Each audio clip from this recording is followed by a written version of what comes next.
Welcome back. Let us consider a 3T machine, a cyclic device which could be an engine, could be a refrigerator. Let us say that we can show the machine like this. This is our 3T machine, and let it have 3 interactions with 3 reservoirs, one at T1, another at T2, third at T3, and let the heat absorbed from the 3 reservoirs be Q1, Q2 and Q3 respectively, and let the machine do a work W. Let us say all this thing is per cycle, and again remember here that I call this a machine because it is possible that W is positive, in which case it will be an engine. It is possible that W is not positive, it is negative, in which case it will be a refrigerator. It is also possible that W is 0. Such machines also exist. For example, we have what is known as the 3 fluid refrigerator. Way back, almost 80-90 years ago, or maybe even 100 years ago, such a machine was patented by 2 famous scientists, Albert Einstein and Leo Szilard.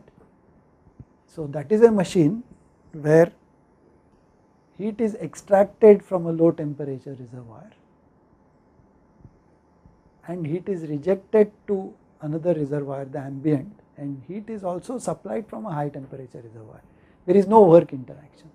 So that is a refrigerator, a 3T refrigerator which works without any work interaction, does not require a pump or a compressor. So here Q1, Q2, Q3, W, these 4 interactions, any one of them could be positive, any one of them could be negative, and W could be 0. Of course, I am not considering the case where one of Q1, Q2, Q3 would be 0, because then it would be a 2T machine, not a 3T machine. Now first thing we note that because the machine executes a cycle, we must have W equal to Q1 plus Q2 plus Q3. This is the first requirement. Now what does the Clausius inequality say?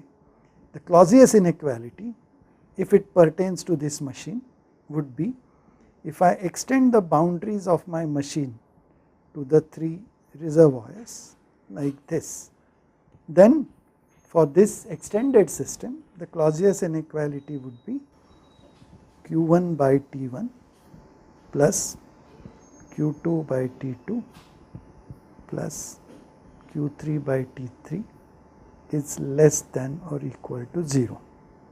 This is what we want to prove.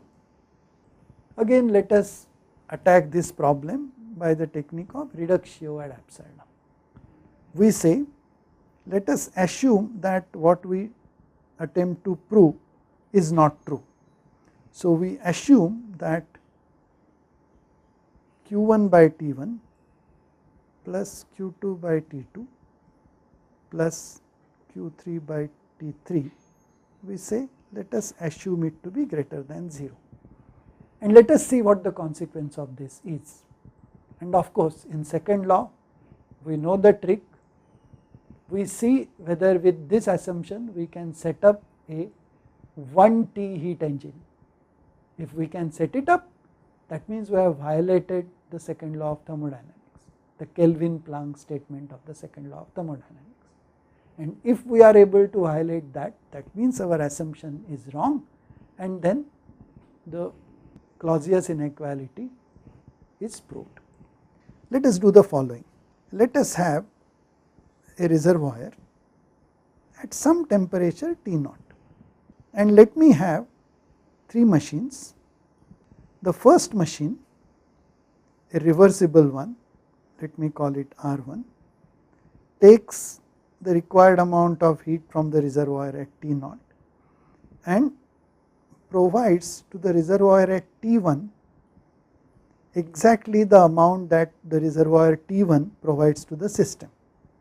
Let that be Q1 and let this be Q01, and let this machine produce a work, a reversible machine produced a work W01.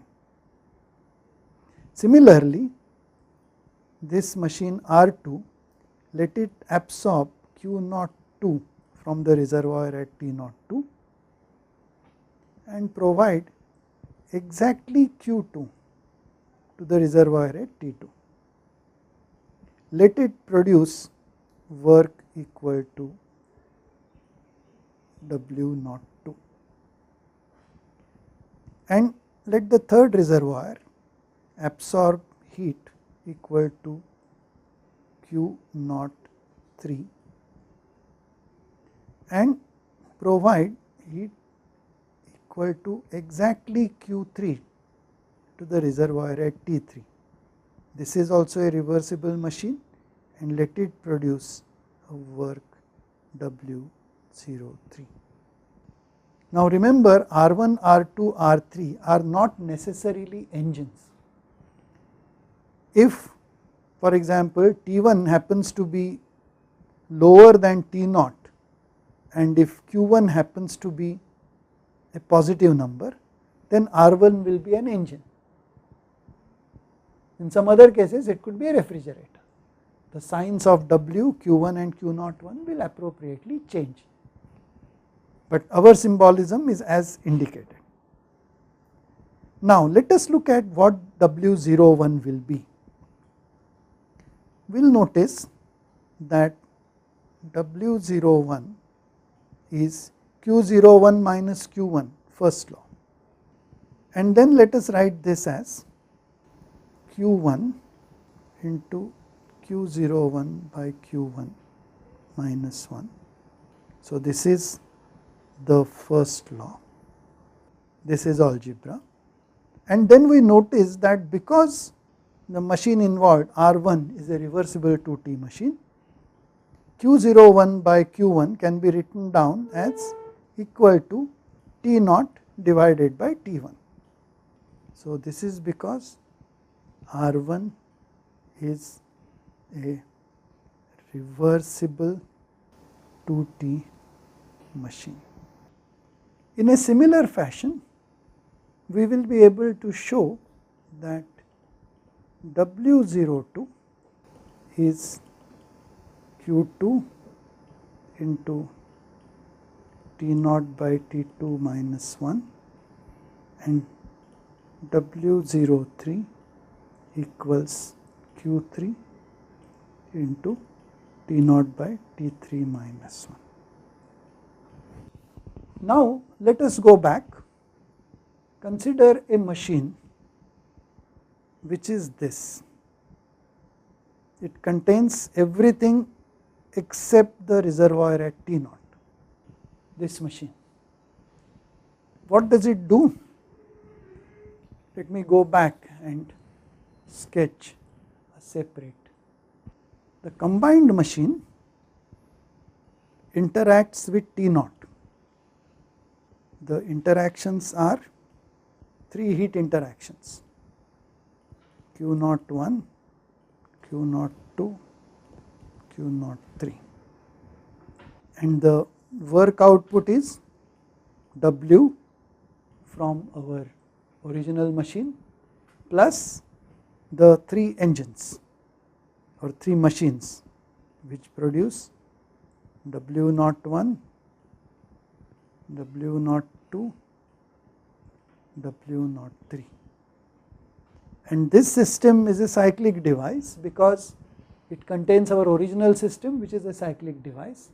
It contains the 3 reversible machines which are also cyclic devices, and it contains the 3 reservoirs which now do not come into picture because they receive the same amount of heat that they reject. So they also one can say go through a cycle. So this also is a cyclic device. And now let us see what is the amount of work done. The total work done by this machine is the sum of these 4 work interactions, and that will be W plus W01 plus W02 plus W03. Now let us substitute for each one of these. W is Q1 plus Q2 plus Q3. W01 is Q1 T0 by T1 minus 1 plus Q2 T0 by T2 minus 1 plus Q3 T0 by T3 minus 1. And now you will notice that Q1 cancels with this Q1 here, Q2 cancels with this Q2 here, Q3 cancels with this Q3 here, and you end up with Q1 by T1 plus Q2 by T2 plus Q3 by T3. And this we have assumed to be greater than 0. Now if our assumption is true and is valid, what we have done is set up a 1T heat engine, which obviously we can't do because it violates the second law. And that means our assumption which we have made and which we tried to prove, this one, is incorrect. It's a false assumption, and hence this implies by reductio ad absurdum that Q1 by T1 plus Q2 by T2 plus Q3 by T3 must be less than or equal to 0, which is the Clausius inequality for a 3T machine. The next step is to prove the Clausius inequality in general. Thank you.